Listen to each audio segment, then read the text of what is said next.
পৃথিবীর অনেক ছোট ছোট দেশ আছে, তারা এরকম বাজেট চিন্তাও করতে পারে না। তো এখন বাজেটের গুণাগুণ আপনারা কিছু ম্যাডাম জেসমিন জাফরের কাছ থেকে শুনেছেন, কিছু মুজিবুর সাহেব থেকে শুনেছেন, আর শুনতেই থাকবেন। এই বাজেট 1 বছরের জন্য।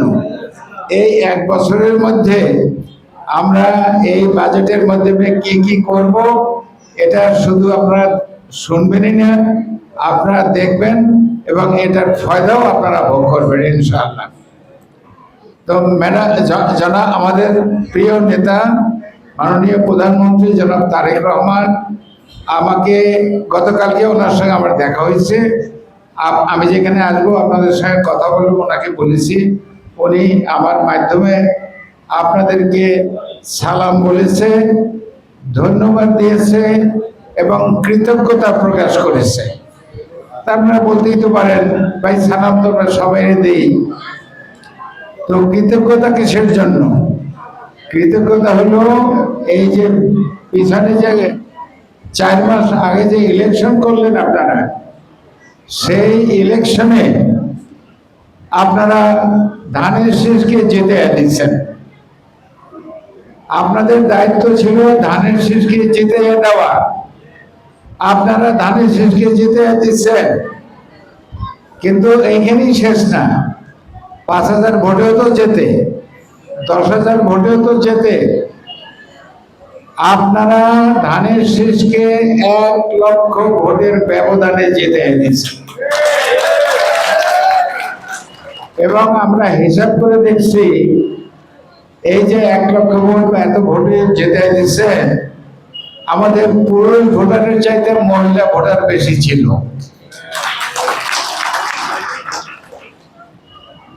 আর বাংলাদেশে গত ৫-৫০ বছরের মধ্যে এইবার যত মহিলা মাঠে নামছে, এর আগে কোনোদিন নামে নাই। সেই জন্য উনি আপনাদের কাছে কৃতজ্ঞতা প্রকাশ করছেন। ওনাকে আমি দাওয়াত করেছি এই অঞ্চলে যত তাড়াতাড়ি সম্ভব আসার জন্য। এখন এই এই সরকারের বয়স হলো 4 মাস, 4 মাস হয় না, 3.5 মাস। এই 3.5 মাসে ওনারা আপনাদেরকে 17 কোটি টাকা দিয়েছে। এখন আপনারা বলতে পারেন, কই টাকা তো দেখি না। টাকা দিয়ে আপনারা খাল কাটছেন,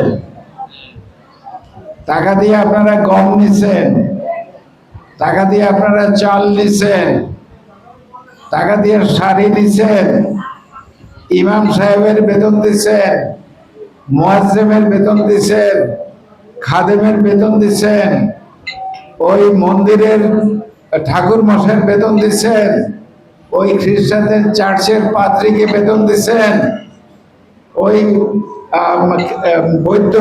বৌদ্ধদের যে মন্দির, ওটার নাম হলো প্যাগোডার যে ঠাকুর, তার নাম হলো ভান্তে, ওই ভান থেকে টাকা দিচ্ছেন। তারপরে ওই টাকা আবার ভাগ করে আপনারা মির্জাগঞ্জে কিছু দিচ্ছেন না, পটুখালী সদরে কিছু দিচ্ছেন না, পটুখালী পৌরসভারে কিছু দিচ্ছেন না। তো এইটা তো সবে শুরু। ইনশাল্লাহ আগামী 5 বছরে এরকম আসতেই থাকবে, আসতেই থাকবে।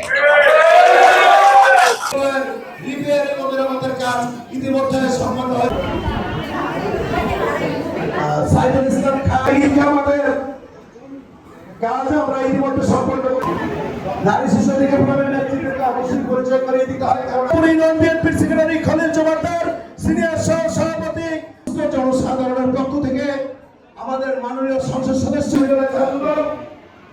আমাদের নির্বাচিত করে সংসদে পাঠিয়েছিলাম। আপনাদেরকে পরিচয় করে দেবো। এই পর্যায়ে আমাদের মাঝে গুরুত্বপূর্ণ বক্তব্য রাখবেন আমাদের এই পার্টির কাজ আমরা সম্পন্ন করেছি। শ্রীরামপুর ইউনিয়নে